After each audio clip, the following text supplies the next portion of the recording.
So ayan na mga subscribers ko, nandito na ngayon tayo sa Guangyi. Hindi ko nakuhanan yung pagpunta namin, gawa ng nakabike lang kami. Ayan o, tara papasok na tayo doon.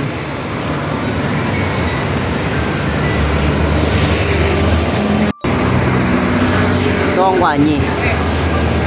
Ito tayo sa loob.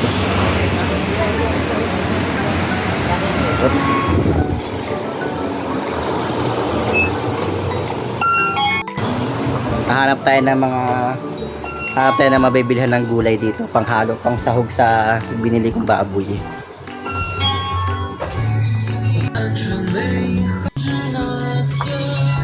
So yan, sa loob. Normal na mga frozen. Yan, mga ice cream, mga frozen. Kasi ito yung mga gulay. So kailangan ko ng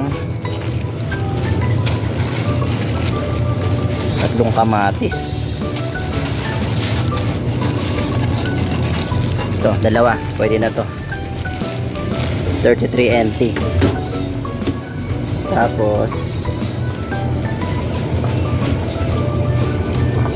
oop. Nako.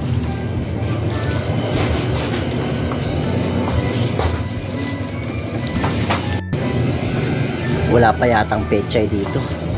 Hanap tayo ng pechay.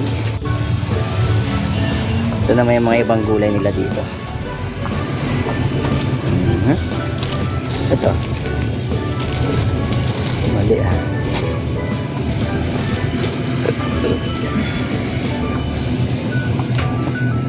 Yun, pechay. 30. 36. Ito. Hindi. Konti lang ito. Ito. Yan. Laban na to. Kano kaya lahat to?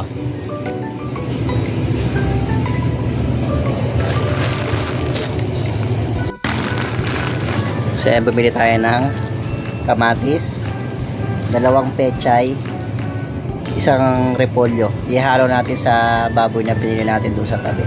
Hindi ko na nakuhanan yung iba kasi nagbike lang kami. Babayaran na natin sa counter. 100 lang yung dala ko. Pag kinulang, mangungutan lang tayo sa kasama ko. Boy, ano? Hindi ka pa tapos? Parang masishort ako. Pero coins lang naman. Utangin mo ako ha. Pag natuto na tayo sa counter. Ano ba yung inaano mo? Isda. Akin na muna yung eco bag. Ilalagay ko yung mga binili natin dito.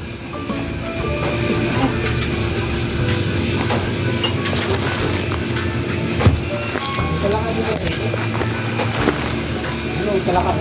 Palaka? Palaka. Oh, palaka yan eh. Nakain ka ba yan? Hindi. Hindi ko alam paano ito yun. Tama po siya sa minuto. So, andito na yung mga pinamili ko. Siya, namimili pa siya ng bibilhin na niya. Hinta lang ito sa counter, boy, ah.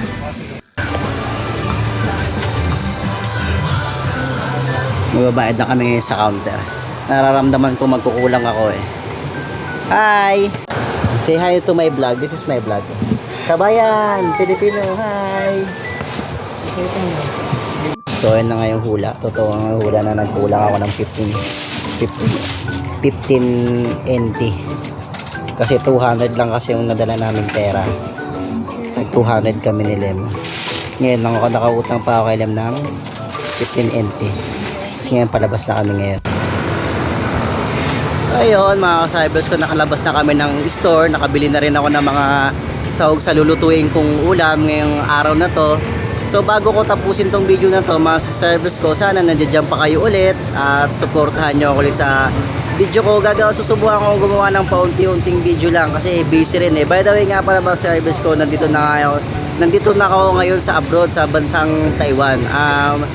Busy rin pero susubukan ko mag-upload ng mga paunti-unting video kung sakali pag hindi na busy, pag may free time. At yun, bago ko tapusin tong video na to, shoutout muna sa misis ko At saka sa baby ko, I miss you so much. And then sa mama ko at sa mga ate ko, miss na miss ko na kayong lahat.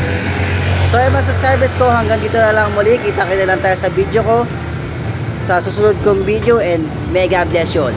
Peace out.